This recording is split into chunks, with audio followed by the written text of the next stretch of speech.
В мединституте. Уважаемые студенты, сегодня мы практически познакомимся с вашим будущим. Все в морг. В больничную палату заходит человек со словами: «Кто сдавал анализы 13 числа?» «Я сдавал». «Какой у вас рост?» «1,65 м». Человек поворачивается и уходит. Больной вслед спрашивает: «Доктор, а как же мои анализы?» «Я не доктор, я плотник». Два приятеля беседуют о жизни. «Мой дом настоящий рай». «В каком смысле?» «Я Адам, жена Ева, теща змея».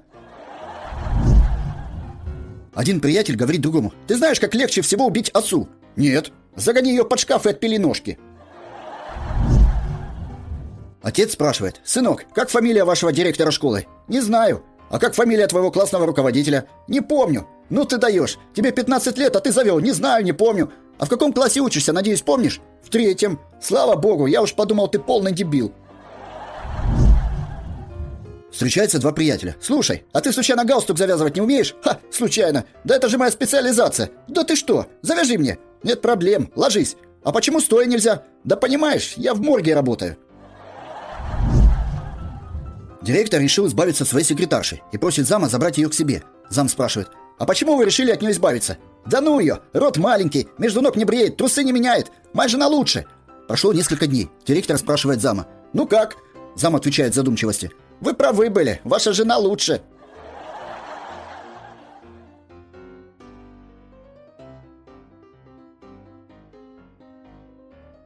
All right, everyone's presentations are done. Nick, the manager, said as he tried to move the discussion forward. Excuse me, I haven't. I recently found out something. Nick interrupted me and began to speak. There's apparently someone in this department who didn't graduate high school and is just a part-timer. Meetings should be for employees only. Absolutely right. His lackey, Mike, of course, agreed with Nick. I'm leaving. After leaving the meeting room, I started to shut down my computer. I noticed that an email had arrived, not in my personal inbox, but in the company's shared email. Thinking, there's no point in speaking up, no one will listen, I went home quietly. The next day, I heard a commotion from Nick's desk. He was staring at his computer screen, his face pale. "Nick? Is something wrong?" Mike looked at the screen with him. And he turned even paler than Nick. Why is he so angry? Knowing the reason for Mike's distress, I thought to myself, serves them right. My name is Adam. My mother passed away when I was in the 9th grade, and I was raised by my father. Well, you could hardly call it being raised. After my mother passed, my father changed. He drowned his sorrows in alcohol, and though he still went to work, he squandered our living expenses on horse racing. Because of that, I had to start working part-time as soon as I entered high school. Every month, I went to the convenience store with bills in hand that couldn't be auto-deducted from my father's account. Even though I endured it because I didn't want to be alone, I reached my limit in my second year of high school and dropped out. I found a live-in job at a distant inn. Thank you for everything. The day I left home, my father, still staring at the TV, spoke. Take care. That was our last conversation. Back then, 18 wasn't the age of majority, so I needed my father's permission to work, and I couldn't hide my place of employment. Yet, my father never visited me even once. I kept working just to survive, and before I knew it, I was 42. Years of hard work paid off, and I was transferred to the headquarters. I was thrilled to be recognized by the company, as I thought I'd be working in the field until retirement due to my lack of formal education. Listen up. Our work can change the future of our employees. Don't drag us down. On my first day after the transfer, Nick, dressed in an expensive suit, spoke sternly. There was a reason for this. Our inn was located in a prominent tourist destination, known so well that everyone in the state could sing its commercial jingle. At its peak, we had 5 locations within the state.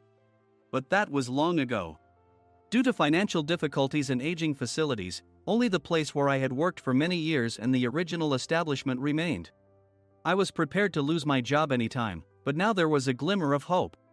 With the rise of social media, the tourist area where the inn was located started gaining attention again. Depending on how hard the sales department, where I was transferred, worked, we could either thrive or be forced to give up this prime location to the new hotel chains continuously popping up. For Nick, who had switched careers from another industry to strengthen our sales, this was a battle he couldn't afford to lose. I understood why he had to be strict. "I will do my best." Nick sneered at my enthusiastic declaration. "Did you not hear what I said?" "I'm sorry." I thought I was listening carefully.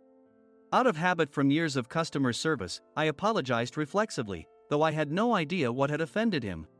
Someone was watching me with a smirk.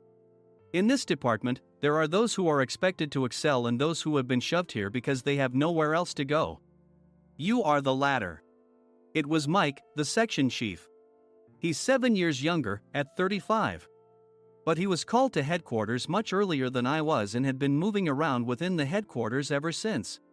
I'm not jealous, but I can't accept that he's my boss. Graduating from a prestigious university, he has an unusually high pride and caused many problems as a newbie, making things very difficult for me when I was the front desk leader. When I found out Mike was transferred to the sales department a month before me, I was disheartened. Mike is right. With just a middle school diploma, there's not much you can do. Don't even think about achieving results. As if I didn't exist, Nick remarked, "I'm thirsty." Mike eagerly ran to the coffee maker. It seems Mike is Nick's lackey. I regretted being happy about my transfer to headquarters, wishing I had stayed on site forever. Send a direct mail to every company on this list by the end of the day. Nick only assigned me tasks that even a new graduate could handle. What? There are over 1,000 companies. You want me to send to all of them by today? Yes, if you and your fellow misfits split the work, even those with nowhere else to go should finish by today. I glanced at the employees typing away expressionlessly. They were worn out from customer service, only thinking about leaving on time, or were women reassigned after having children, with zero motivation for work. Even Sam, a new graduate from the same university as Mike, who was supposed to be among the expected achievers, had no enthusiasm for the job, having joined the company wanting to do customer service. "I don't care what they say, I plan to quit anytime," he said. Only Nick and Mike were highly motivated, making all the decisions between the two of them. I originally only wanted to work at the inn to survive and had no particular attachment to this job. I swallowed my words, thinking I had no right to reprimand them. About a month after the transfer, Nick told us with a frustrated look. "To commemorate the 50th anniversary, we've decided to create a plan exclusive for one group per day. Originally, Mike and I were supposed to come up with it, but our president, Mr. Thompson, insists on hearing everyone's opinions. So, you all get a chance." As Nick explained, Mike began handing out prints. "Make sure not to embarrass Nick. If your ideas are half-baked, you'll have to redo them." It seemed that they had printed his handwritten notes by Mr. Thompson, which included several questions and a section for free responses. It made sense why Nick had to seek our input, given that all responses had to be submitted to Mr. Thompson. We were given a week to think about it, and a meeting was scheduled to compile our ideas. My plan is to let guests enjoy both the old and modern America. Nick began the presentations. Guests would watch a master confectioner at a nearby traditional sweet shop make sweets in front of them. The welcome drink would be premium tea in a bottle. Nick's plan was certainly attractive. After his presentation, Nick called on us to present in the order we were seated. Just as I stood up for my turn. "All right, everyone's presentations are done." "Excuse me, I haven't. I recently found out something." Nick interrupted me. "There's someone in this department who didn't graduate high school and is just a part-timer." He was likely talking about me. I joined the company as a part-timer and was made a full-time employee when I turned 20. That was 20 years ago, so Nick and Mike probably had no chance to know until recently. Meetings should be for employees only. Absolutely right.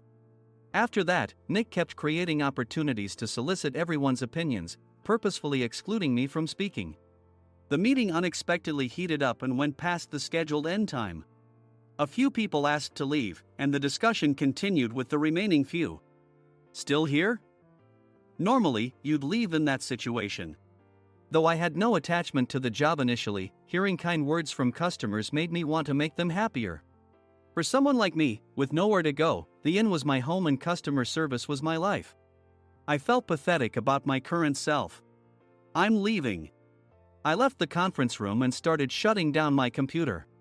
I noticed an email had arrived, not in my personal inbox, but in the company's shared email. Thinking no one would listen to what I had to say anyway, I quietly went home. The next day, while preparing the DM as instructed, I heard a commotion from Nick's desk. In his haste to stand up, he hit his knee on the desk. He stared at his computer screen, his face pale. "Nick? What's wrong?" Mike, thinking he should be the first to rush over, approached Nick while still wearing his coat. He peered at the screen with Nick. And he turned even paler than Nick. Why is he so angry? Who is responsible for this company? Nick, more irritated than ever, asked, and Mike answered without checking. Probably Sam. Sam wasn't there because he was attending a morning training session for new hires. Nick gave up on getting angry and returned his gaze to the screen. They were looking at an email that arrived right after the end of the working day yesterday. Apparently, no one, including me, had checked it before leaving. The email was from a large company that used us for their annual employee trips. The president and executives of that company also frequently used our services personally. President of the company, Mr. Mason himself, had declared that neither he nor his company would ever use our services again.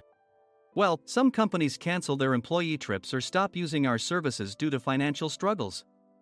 Let's just move on. Mike kept wiping the sweat from his forehead with a handkerchief. Knowing why Mike was so agitated, I quietly watched their interaction. Do you know how much revenue we get from that company? We can find other guests to fill the rooms, but we'll lose the banquet costs, gift shop revenue, rental car fees, and more. Moreover, the gifts were supposed to be prepared by the traditional confectionery shop involved in Nick's proposed plan.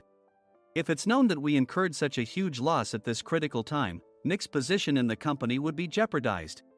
Nick took a deep breath, seemingly trying to calm himself. All right, Mike. Go to New York right now and apologize to Mr. Mason. What? You're coming with me, right? I have urgent work to do. I trust you, which is why I'm entrusting this to you. Please. Mike, believing Nick's sincerity, agreed with a determined look on his face, saying, yes. That's Nick for you. Even if Mike went to apologize, Nick would shift all the blame onto him if the client didn't change their mind. Well, it was Mike's fault to begin with, so it served him right. About 3 hours later, Sam answered a call from somewhere and repeatedly apologized, saying, I'm very sorry. Everyone watched to see what was happening. After ending the call, he informed Nick with a weary tone. When Mike arrived at the client's company, he only made things worse, further infuriating Mr. Mason. He was demanding, get his boss here immediately. It was no wonder Sam was exhausted, dealing with such a call right after returning from training. What is that idiot doing? All right, Adam, you're coming with me. If sacrificing Mike didn't work, then I must be next. Normally, I'd want to refuse at all costs, but I saw an opportunity in this situation.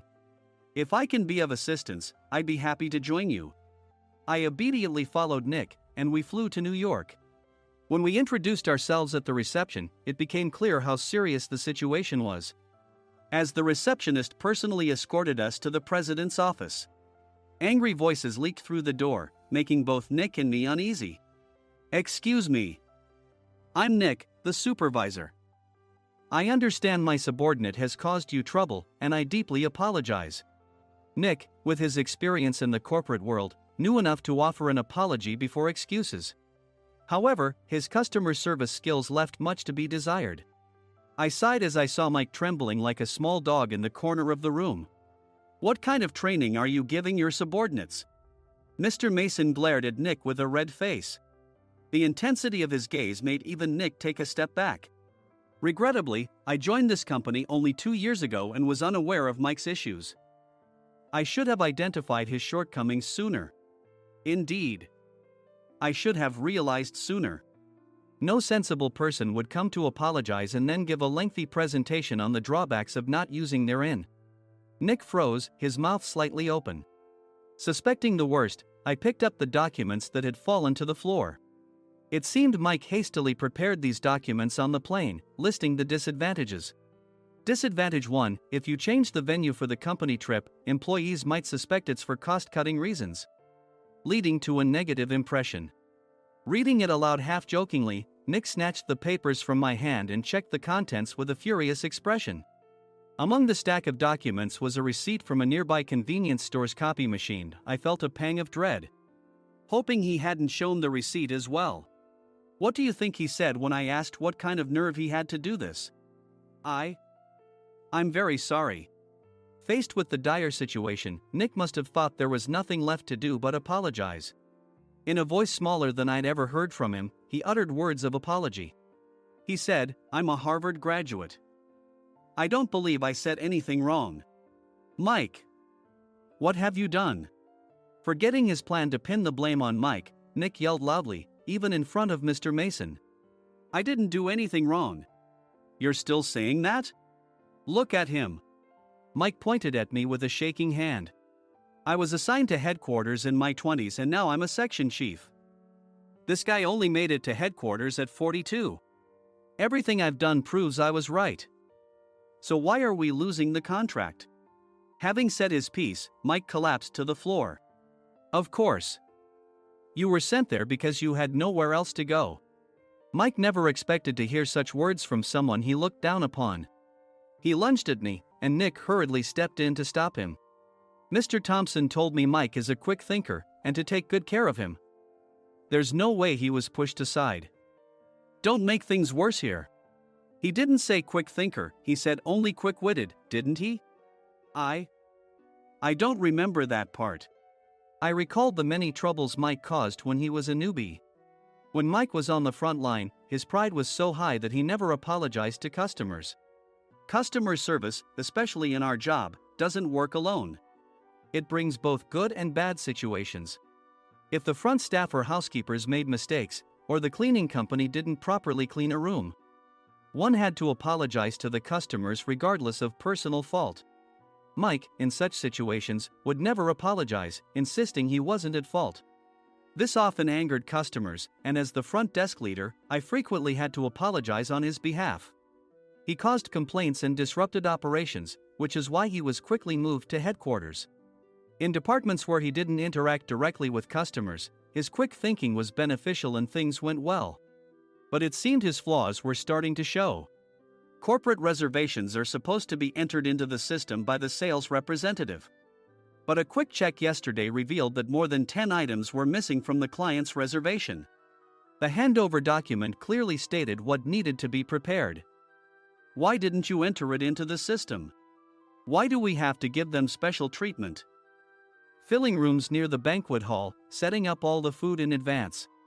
Specifying the brand of wine, they're too demanding. No wonder he always angered customers, I thought, feeling a headache coming on. Grouping them in rooms near the banquet hall is for our benefit too. It makes it easier for the staff to set up beds and serve breakfast since everyone's schedule is synchronized.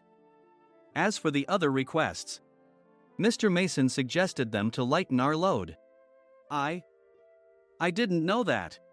Nick finally seemed to realize that Mike was the one who had angered the client. What did you say to them? I just told them we wouldn't give them special treatment anymore. We shouldn't waste effort on things that don't bring in money. I was utterly exasperated at his lack of understanding of customer service. Of course, we shouldn't comply with unreasonable demands. But carrying over successful practices from past stays makes customers feel remembered and enhances their experience. Good memories encourage repeat visits. That's part of our job. I looked down at Mike, who was sitting on the floor. In our job, nothing is a waste. Mr. Thompson likely moved you to the sales department, hoping you'd finally understand this. How do you think he feels now that you failed to meet his expectations? Mike, tears in his eyes, fled the president's office. I was amazed he still hadn't apologized. You have it tough, Adam. It's okay, we're all employees of the same company. I deeply apologize for this disrespectful incident. Especially after all the care you've shown us. If it weren't for you, Adam, I really would have stopped staying here. When I heard you were moving to the sales department, I was willing to reconsider if you handled it. Seeing us talk so amicably, Nick's face contorted. Do you two know each other? Adam's service is excellent. I always requested him specifically. Normally, we don't accept specific staff requests, but we made an exception for Mr. Mason, adjusting my shifts accordingly. He had personally stayed at our hotel just before my transfer, and during casual conversation, I mentioned, "I'm moving to the sales department soon." If I hadn't told him then, things could have been much worse. Please continue to take care of us. I look forward to it. On the return flight, Nick awkwardly offered me a can of beer. It's still working hours. Of course, I had no intention of forgiving him for a single beer. Nick might try to pin everything on Mike and avoid any consequences. While pondering this, a startling fact came to light. "Nick, the tea bottles for the plan have arrived." I handed Nick a bottle labeled with our inn's name. "They look good." "What are you talking about?" "These are plastic bottles. I had assumed we would use the trendy, high-end bottling tea. But what arrived were ordinary plastic bottles of tea with customized labels. The only unique aspect was the label, which had the inn's name, making it look customized. Upon further investigation, I discovered that a substantial amount of money was set to be paid to the tea company. It was priced like bottling tea. Does this plastic bottle really cost $100 each? The tea inside is specially blended for us. The extra cost is for that. Wouldn't it be better to use another tea company? Or is there a specific reason we must use this one?" As Nick continued to make excuses, I showed him a printed email. I informed the tea company's president, Mr. Mitchell, that we discovered irregular payments and he confessed. He said you two were high school classmates and planned to split the extra money. That idiot. Why did he confess? That's not important. You should worry about yourself, this could turn into a police matter. Opening the bottle cap, I suggested. How about calming down with this tea? It supposedly has a relaxing effect. Nick drank the tea frantically. In the following days, decisions were made about their fates. Mike was reassigned to the General Affairs Department, with no chance of transfer or promotion, as per Mr. Thompson's orders. As for Nick, since the payment to the tea company hadn't yet been made, he narrowly avoided legal trouble. Instead, he was encouraged to leave the company, and to avoid further complications, Nick submitted his resignation. Rumor has it that connections between HR departments have made it difficult for him to find new employment. Even though it was good to have those two gone, something unexpected happened in the sales department.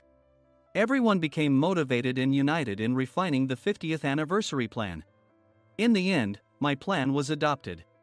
We collaborated with the Tourist Information Center to provide personalized guides. The plan, tailored to the number of guests, was truly special for the 50th anniversary. "Hey, is Adam's family coming to stay?" I immediately booked that special plan for my family. Sam noticed it on the reservation list and quickly picked up on it. "Yes, I'm inviting my father." "That's great. I might invite my parents too." I lacked the courage to face my father just as Adam. But here, with the confidence Mr. Mason praised, I felt ready. The 50th anniversary plan was a perfect opportunity to reconnect with my father. I hoped to bring back the days when we could laugh together as we once did.